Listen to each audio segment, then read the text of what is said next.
It would be lovely if we could sort the Treaty of Versailles out into 3 neat sections.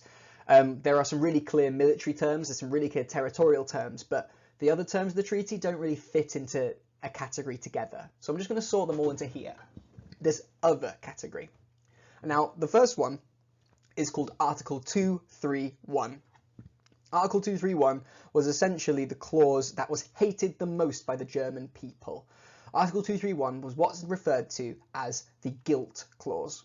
I would read it out clearly to you and as it's written, and it's sent out in your team's chats, I'm sure, but the clause 231 essentially said that Germany had to take full responsibility for the war. It had to say that they had made the mistake of starting it, that they'd done most of the damage, and that they are the ones that are at fault for the entire First World War.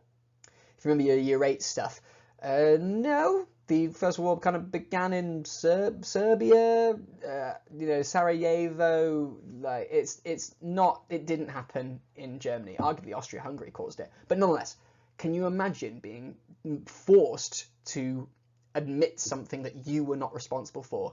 I've watched loads of students get really annoyed when they're accused of something they didn't do. And if you can imagine an entire country being forced to admit something that they were not responsible for. This made German people angry. It was done to, make sure that Germany had the Big Three had a right to punish Germany, but that's quite an intense thing to force them to do something. Remember, it's a diktat.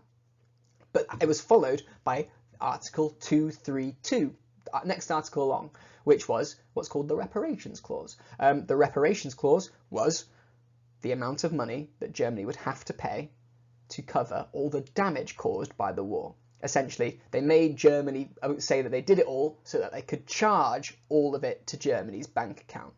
And that total number is on the board there in that little thing, but the number that you should try and remember is 6.6 billion pounds. Not in marks, 6.6 billion pounds, the nice easy to remember number. And in 1919, that was an absurd amount of money, an absolutely ridiculous amount that people needed to, that Germany needed to pay.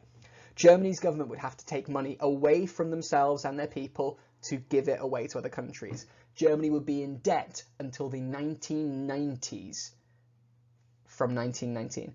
They had decided to put Germany into debt for years, just with that reparations clause. Can you imagine how angry the government and people would feel? On top of that, there was another clause. You can wonder which of our big three wanted this, but it was called the League of Nations clauses, the first few clauses of the whole thing. Essentially, it was a list of terms that basically meant that a group could be organised that would try and prevent war from happening, where discussions could be held to avoid war. Germany was not allowed to join the League of Nations, by the way. And number 5, Germany was banned from joining its close country, Austria. Now, be aware, I think you might have figured out that country borders don't exactly mean the end of a country. There could be some German people that live just over the border and they still feel like they're German. And there's some Austrian people that might live in Germany that might feel that they're Austrian. And what they were doing was trying to split them up. They were saying that Germany and Austria were too close. They'd basically been partners in the war itself, and they decided that Germany and Austria should never be allowed to partner up again. They banned this thing called Anschluss. And all of these terms essentially made the German people angry. Not only were they being weakened severely through territorial and military terms, but they were being told, you caused this problem, you need to pay for it, you're not allowed to sort out anything and talk to anyone else ever again, and you're not allowed to go near your friends. Suck it. They told these people that they had made the error, and the German people were not happy with this. They protested, like the picture on the right hand side. They thought that the Treaty of Versailles was forced peace. You're trying to kill us. You're making our country rubbish forever. And in a way, it was. Right, so you need to know the answer to these questions, right? Why can't we neatly divide the treaty into 3 sections? What's the Article 231 mean? What's Article 232 mean? What's the League of Nations clause? And what happened to Anschluss? If you know the answers to those, you know what the other terms of the treaty are. Perfect. Good luck. See you later.